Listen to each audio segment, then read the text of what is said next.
And I call the member for Fremantle. Thank you, Deputy Speaker. I'm glad for the opportunity to speak in support of these bills, particularly in support of the second reading amendment moved by the member for McMahon. The bills, the legislation, are just one small part of the changes needed to enable the development of a sensible renewable energy industry in Australia, in this case offshore wind power in Australia for the first time. And as the member for Kingsford Smith noted, it comes terribly late, deep into the third term, 8 years after this government was first elected. That's characteristic of them, a government that doesn't seem to have any ability to focus on the future, to respond to big challenges by guiding change in the national interest. A government, as Australians will have watched in dismay, that over the last couple of weeks has been dragged in the most chaotic and laughable fashion to the most unconvincing and pathetic form of commitment to net zero by 2050. There isn't any doubt that Australia needs leadership on climate change and energy, that we need relief from the burdens and the costs of climate change, and we need the benefits in terms of lower energy costs and reduced pollution and new jobs from the renewable energy and green tech economy. But all we get is an empty blue pamphlet and slogans. And unfortunately, the Morrison-Joyce government still thinks it can take Australians for fools, and that's what we're going to see more of. We've seen enough of it already. It thinks that it can do nothing under the cover of a glossy pamphlet and a silly slogan, and I think that's sad. I think that is really sad. It's a great trust to be on that side of the parliament and to have the steering and the stewardship of this nation, and so it's a great shame when that responsibility is treated so shabbily. Deputy Speaker, this bill is not perfect. Labor's calling on the government to clear up some of the apparent shortcomings with respect to the consultation requirements in declaring areas that will host offshore wind, in relation to workplace health and safety, and harmonised licensing and a few other things. But at least it's finally a step forward in making offshore wind possible as a source of renewable energy in Australia. It is strange that this week, on multiple occasions, the Deputy Prime Minister has accused the opposition, has accused this side of the House of being in favour of legislation. It's a strange accusation. I think we would own up to that. We are in favour of legislation as parliamentarians. In other parts of the world, actually, we're often, certainly in places like the United States, we're commonly referred to as legislators. That's actually what people refer to parliamentarians as legislators. So we're in favour of legislation as one of the mechanisms of good government, such as it is or as it isn't in the case of those opposite. That's the principal function of this place, to consider, debate, amend and pass or sometimes block legislation. And the idea that legislation is somehow an imposition on the Australian people is a joke. I mean, it's in this case 8 years in, 3 terms in, that the government's finally bothered to pass legislation that enables Australia to take up offshore wind, which provides greater choice in investment, greater diversity in renewable energy, lower costs, lower emissions and new jobs. And I'll say some more about jobs in particular later on. It's bizarre that a country like Australia is yet to dip its toe in the water of offshore wind.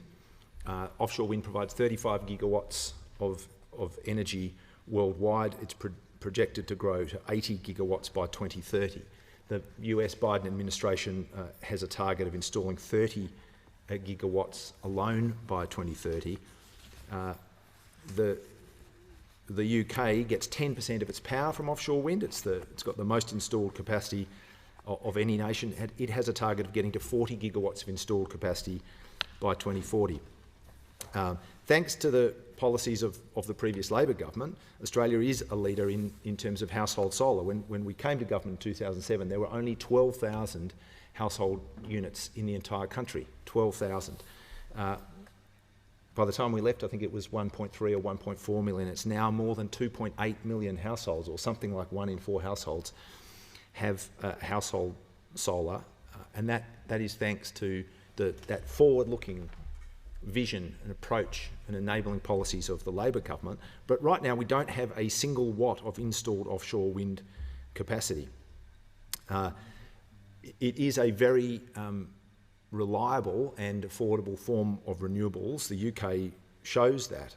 The strike price of wind power in the UK, as an interesting comparison, is half the price set under the power purchase agreement for the new Hinkley C reactor. I say new Hinkley C reactor, nuclear reactor in the UK. It hasn't been delivered yet. It's 10 years past its delivery date. It's 4 or 5 times over budget. But if I should say, it ever gets delivered, it is based on a 35-year power purchase agreement, the strike price of which is twice the price of wind power in the UK market as a whole. It's bizarre and sad that people on that side, on the government side, especially the members of the National Party, pour scorn on renewable energy while they are in this unending and happily at this stage unrequited, dewy-eyed love affair with nuclear power, the slowest, most expensive, most inflexible form of power generation, an industry that after 70 years still hasn't figured out how to store its own highly toxic waste.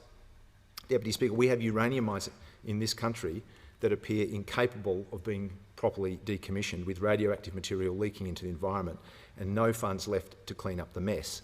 And at the same time, we have an industry worldwide that has still not, after 70 years, delivered a single facility capable of storing high-level nuclear waste. But the Nationals and the Liberals are deeply in love with this redundant technology, when maybe they could have put their atomic crush aside for 5 minutes along the way over the last 8 years and helped Australia get on with a proven, cheap, renewable clean energy technology like offshore wind, which this legislation finally opens the door to.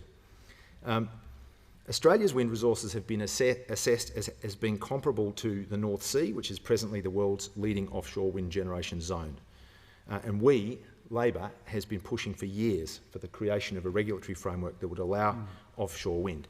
It's not surprising that there's already 12 proponents just waiting for this door to be opened. If that doesn't show you the potential in offshore wind, but also the quite unbelievable obstructive capacity of those opposite, I don't know what does. I mean, you know, we hear this bleating all the time about technology, not taxes. Here's a technology, a proven technology, you know, the largest source of renewable power for a number of countries, particularly in the Northern Hemisphere. We haven't even been able to have a go at it because of the failures of those opposite.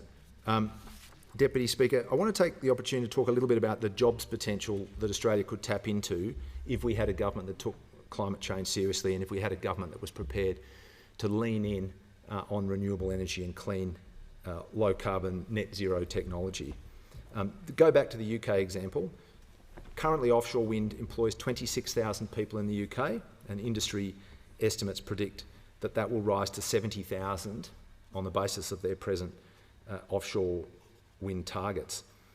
Why is there no jobs transition planning under this government? If you go to the Department of Industry, Science, Energy and Resources website, there is literally nothing on this topic under the heading Australia's climate change strategies. There is not one thing on that website that goes to the question of job creation and skills development and transferability and all of the things that a responsible government would do as we go through the energy transformation that the globe is experiencing, that we are experiencing, and that will only increase and gather pace in time to come. You look at the government's 2021-22 budget in the skills and training sections titled Building Skills for the Future. There is nothing in it, nothing, about the transition of Australian workers into new low-carbon jobs of the future. The Climate Council's estimated there could be 8,000 jobs in Australia in offshore wind by 2030. You add that to the estimation by Accenture in the report commissioned by the Future Battery Industry Cooperative Research Centre. You know, it's a CRC that the government funds, right? That report estimates that by 2030, Australia could have developed a battery-related industry, an energy, metal and battery-related industry worth $7.4 billion, employing nearly 35,000 people. But despite the fact that the government, when it signed up to the Paris Agreement, signed up to an obligation which states that countries must, and I quote, take into account the imperatives of a just transition of the workforce and the creation of decent work and quality jobs in accordance with nationally defined development priorities, there is no sign of any such work being done by this government. None. We know there's been no national energy policy. We know there's no comprehensive climate policy. So maybe it shouldn't come as a shock that there's no energy and climate jobs strategy. The UK has one. The American Jobs Plan has 6 separate initiatives that are directed at new clean energy, electrification and zero carbon manufacturing and the associated jobs that they will all involve. Looking at all the things you would want, looking at skills gaps and needs, training requirements, transferability, all of those kinds of things. The UK's Green Jobs Task Force, as part of Prime Minister Johnson's 10-point plan for a green industrial revolution, has put out a report that states, as we look ahead to publishing our comprehensive net zero strategy and hosting COP26 in the autumn, we must focus on how we invest in the UK's most important asset, our workforce, so that people have the right skills to deliver the net zero transition and thrive in the jobs it will create. We must ensure that green jobs are good quality, that they can be accessed by people of all backgrounds in all parts of the country, and that workers in sectors and industries undergoing change can reapply their skills and expertise towards this new challenge. I mean, hear, Deputy Speaker. Imagine that. Imagine a government being sensible enough and responsible enough and forward-looking enough to get on with a bit of serious work like that, to prepare Australia, young Australians and existing workers for the change that's happening, but not under this government. The UK approach is focused on building pathways into the new energy sector. They've got a Green Careers launchpad. They're doing what you would expect, collaborative work between industry, unions, government itself, the education and training sector, to identify skill needs and gaps, to assess transferable skills. In terms of the potential for workers to transition and draw on transferable skills, I'd point out that the World Economic Forum has identified that of the top 10 skill sets required in the net zero carbon economy, only 3 are industry specific. So the potential to achieve that kind of transferability and to support that is pretty significant. In relation to offshore wind, some of the skills include asset and project management, engineering and technical skills, covering disciplines like mechanical, electrical, control and instrumentation, blade and turbine technicians. You've got the full range of scientific qualifications, marine biology, geophysics, hydrography, oceanography, not to mention a range of maritime and seafaring roles. I mean, Australia has a fantastic offshore workforce as it stands, maritime and offshore resource workforce that is well suited and should be being adapted to these kinds of opportunities as they come on stream. So, while we pass these bills and we finally open the way for Australia to leverage our enormous advantages when it comes to offshore wind, we should have, but we don't have a framework in place to make sure that young Australians are geared up for the jobs of the future, and we've got no framework to support workers who want to move into these industries. In fact, vocational training has gone backwards under this government. After 8 years, 3 terms, having tripled government debt, having put $100 billion of new spending on the tick, there are 150,000 fewer apprenticeships today than when Labor was in government. We know one of the greatest opportunities for job creation is the net zero economy, including offshore wind, but also large-scale and household solar, hydropower, geothermal and wave energy, hydrogen technology, the full suite of activities within the battery industry, from energy mineral development to manufacture and system design.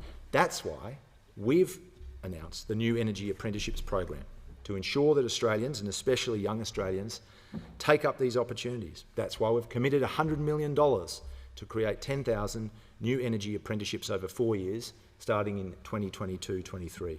And that's why we've announced a Buy Australia policy that will further support new Australian enterprises engaged in the clean energy transformation. Deputy Speaker, Australians watching this debate will wonder, why has it taken us so long? And the answer is pretty simple, because when you have a government that only sees climate change as the altar on which to commit internal sacrifices of whoever they want to get rid of next, Yep. you're not going to get sensible policy, and that is a great shame for this country.